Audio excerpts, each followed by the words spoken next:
जब तुम लड़ाइयाँ और लड़ाइयों की चर्चा सुनो तो न घबराना, क्योंकि इनका होना अवश्य है, परंतु उस समय अंत ना होगा। देखिए, जब हम इसको पढ़ते हैं तो हमारे दिमाग में एक चित्र आता है, और वो यही आता है कि अभी नहीं, अभी अंत नहीं होगा, यही आता है ना। सही मैं बता रहा हूं, सही बात हो रही ना। यानी अभी नहीं अंत आता, तो इसके मतलब हम क्या हो जाएं, फ्री स्टाइल में चलें। मैं आज आपको इसी में बताऊंगा, इसको पढ़े देखिए कैसे लिखा है इसमें। जब तुम लड़ाइयाँ और लड़ाइयों की चर्चा सुनो तो न घबराना, क्योंकि इनका होना अवश्य है, परंतु उस समय अंत ना होगा। देखिए, अभी कितने दिनों से लड़ाई हो रही है। हमारी उम्र में इतनी लंबी लड़ाई तो पहली मैं देख रहा हूं 52 साल में। 52 साल में 5-6 साल तो तमीज ही नहीं थी, 8-10 साल। मगर जब से होश संभाला है तब से इतनी लंबी लड़ाई मैंने नहीं देखी। आपने देखी हो तो बताए कोई। तो हमने अभी ये लड़ाई कितने दिन चल गई है, साल भर पूरा हो चुका है, और अभी भी लड़ाई कंटिन्यू चली रही है। कह रहा है इनका होना आवश्यक है, मगर अंत ना होगा। तो जब हम ये बात, जैसे अंत वाली बात आती है, तो हमें लगता है कि बस अभी तो अंत होने वाला नहीं है, तो अभी क्या करो, मौज मस्ती करो, जितना कुछ कर सकते हो, ढीला ढपोला जीवन। आप ये सोचिए, जब से यीशु मसीह संसार से गए, उन्होंने जाने से पहले ये बात बता दी थी कि तुम लड़ाइयों की चर्चा सुनोगे। लड़ाइयां हम सुन रहे हैं, मगर ये भी कह रहे हैं कि अंत नहीं होगा। तो इसका मतलब ये नहीं है, बहुत ध्यान से सुनिए मेरी बात, इसका मतलब ये नहीं है कि यीशु मसीह नहीं आएगा। इसका मतलब ये नहीं है कि यीशु मसीह नहीं आएगा, यानी अंत नहीं होगा मगर यीशु मसीह आ जाएगा। समझ पा रहे कि नहीं समझ पा रहे कितने लोग। हमारे मन में एक बात चली गई है कि अरे हाँ, अभी तो लड़ाइयों की चर्चा हो रही है। देखिए, यीशु मसीह ने जब कहा, जब अभी नीचे हम जाएंगे तो हम नीचे लिखा हुआ है कि लोग तुम्हें पकड़वाएंगे, तुम्हें जेलों में डाल देंगे। यानी 2000 साल पहले यीशु ने ये बात कह दी, और वो बातें कब घट रही हैं? देखिए, उस समय भी लोग पकड़वाए जा रहे थे, क्योंकि 12 चेलों के साथ क्या हुआ, सताव आया, और आप भी। मगर आज की जो पोजीशन है उसमें एक ही बात नहीं हो रही, अब सब वो चीजें घट रही हैं। हर एक बात एक दूसरे को छूते हुए क्या कर रही है, निकल रही है। ये नहीं कि जो यीशु मसीह ने बताया सदोम और अमोरा के बारे में, नूह के बारे में, वो भी बातें हो रही हैं। हो रही कि नहीं हो रही? क्यों हो रही? क्योंकि अब हम अंतिम दिनों में नहीं है, अंतिम दिनों के अंतिम दिनों में है। तो अंतिम दिनों के अंतिम दिनों का मतलब ये नहीं कि सृष्टि अंत होने वाली है, यानी हम अंतिम दिनों के अंतिम दिनों में हैं, जब यीशु आने वाला है। मेरी बात आप समझ पा रहे ना? जब सोचे अभी कहां होगा यार, उसके बाद तो 1000 साल ये पृथ्वी रहेगी, ना ना ना। वो कह रहा है अब यीशु आने वाला है। कितने लोग मेरी बात समझ पा रहे हैं? समझ रहे हैं ना? वो कह रहा है तुम लड़ाइयों की चर्चा सुनोगे, घबरा ना जाना कि नहीं यार अभी लड़ाई हो रही है, अब दुनिया खत्म हो जाएगी। दुनिया नहीं खत्म होगी, लोग मर जाएंगे। समझ रहे ना? अंत नहीं होगा मगर यीशु आ जाएंगे। पहली बात हमने जो सिखाई आपको भरमाने के बारे में। दूसरी बात वो कहेंगे मैं मसीह हूं, वो कहेंगे मैं वही हूं, यानी वो भरमा देंगे। आज मैं आपको बता रहा हूं कि अंत नहीं होगा। अंत किस बात का हो जाएगा? मसीह के उठाए जाने का अंत हो जाएगा। जब यीशु मसीह आ जाएगा तो फिर आप कहां, यहीं रह जाएंगे? हम यहीं रह जाएंगे यदि हमारा जीवन सही नहीं रहा। अंत इस बात का हो जाएगा, वो अंत की बात नहीं, अंत नहीं होगा। यानी हमारा उठाया जाना क्या हो जाएगा, यीशु आ जाए और यदि हम सही रीत से अपना जीवन नहीं जी रहे हैं, हम इसी चक्कर में लगे हैं, अभी तो अंत नहीं होगा, तो फिर क्या करेंगे? हम वचन का पालन नहीं कर पाएंगे। बहुत ध्यान से सुनिए, इधर देखिए, अंत नहीं होगा, समझ रहे ना? अंत नहीं होने वाला।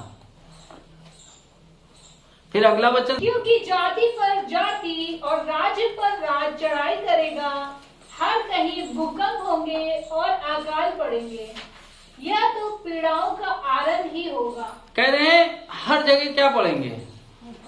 भूकंप होंगे और अकाल पड़ेंगे।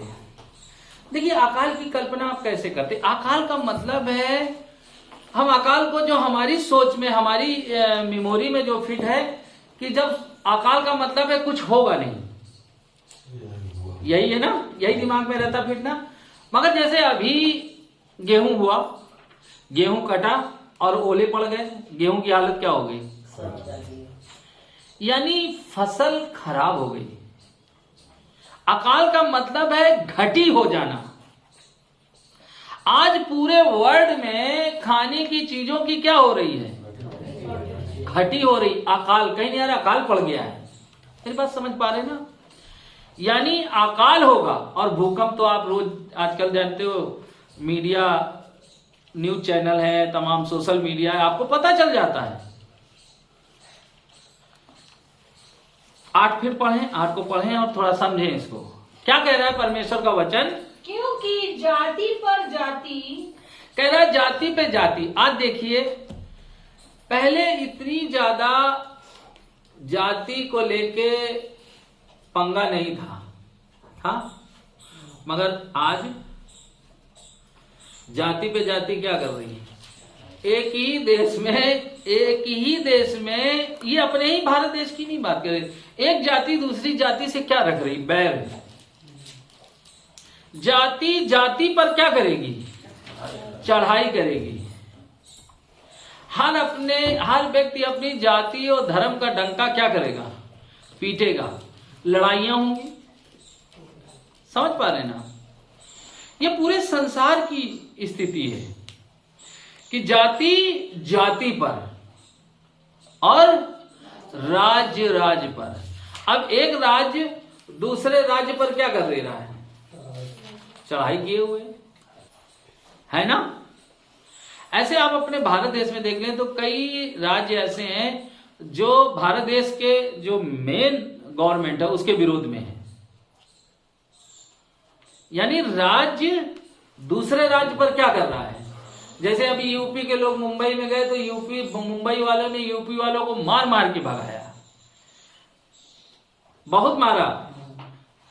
बिहार वाले लोगों को, यूपी वाले लोगों को बहुत मारा, क्योंकि मुंबई में बिहार के लोग सबसे ज्यादा टैक्सी चलाते हैं। मैं जिस टैक्सी में बैठता था उस टैक्सी में या तो यूपी का भाई या तो बिहारी, और सबको मार मार के, आपने देखा होगा जब लॉकडाउन था तो कितनी गाड़ियां सब ले लेके मुंबई वाले भाग आए। यानी राज्य राज्य पर और जाति जाति पर क्या करेगी? चढ़ाई ना होगा। और फिर नीचे क्या लिखा है उसी के? हर कहीं भूकंप होंगे। और कह रहा है हर कहीं भूकंप होंगे। अब ऐसी कोई जगह नहीं बची है जहां पे आपको महीने में 4-5 भूकंप, आप जब 15 साल पहले चले जाएं तो आपको इतने भूकंप के झटके नहीं पता चलते थे, मगर आज देखिए हफ्ते में एक भूकंप आता है, वहां आ गया वहां आ गया। अभी तुर्की में आया भूकंप, जानते हैं क्या हालत हो गई?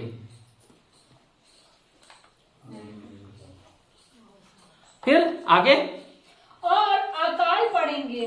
अकाल पड़ेगा। और आज आप देख रहे हैं कि चीजें कितनी महंगी हो गई। श्रीलंका का हाल क्या हो गया आपने देखा? खाने की चीजें कितनी महंगी हुई। वहां पे कार की लूट नहीं पड़ी, कपड़ों की लूट नहीं, कपड़ों में रेट नहीं बढ़ा, खाने की चीजों में रेट बढ़ गया भयंकर।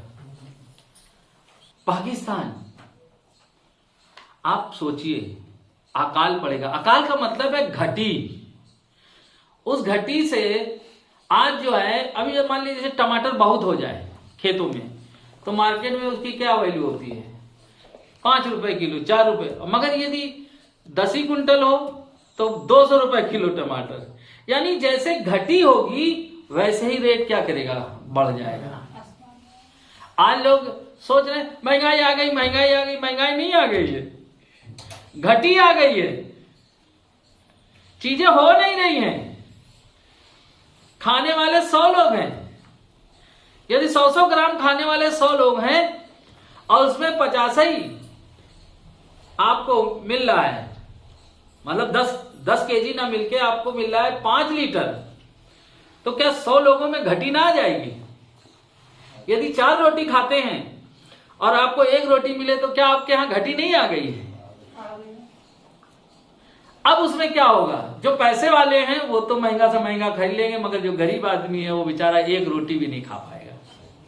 समझ पा रहे हैं कि नहीं समझ पा रहे हैं? फिर आगे अगला वचन, यह तो पीड़ाओं का आरंभ ही होगा। कह रहे हैं ये तो पीड़ाओं का आरंभ होगा।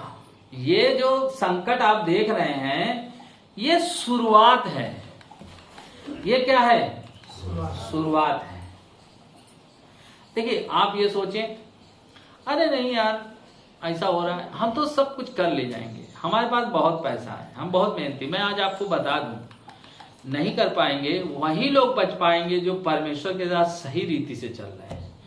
परमेश्वर उन्हीं लोगों के जीवन में चमत्कार करेगा, उन्हीं लोगों को संभाल के रखेगा। नहीं तो क्या कोविड में पैसे वालों की कमी थी क्या? फिर भी लोग क्यों मर गए? उनका पैसा उनको बचा लेता ना। मगर आज और हम आप घटी और कमी में रहने वाले लोग जीवित हैं क्योंकि परमेश्वर ने हमें जिंदा रखा है। नहीं,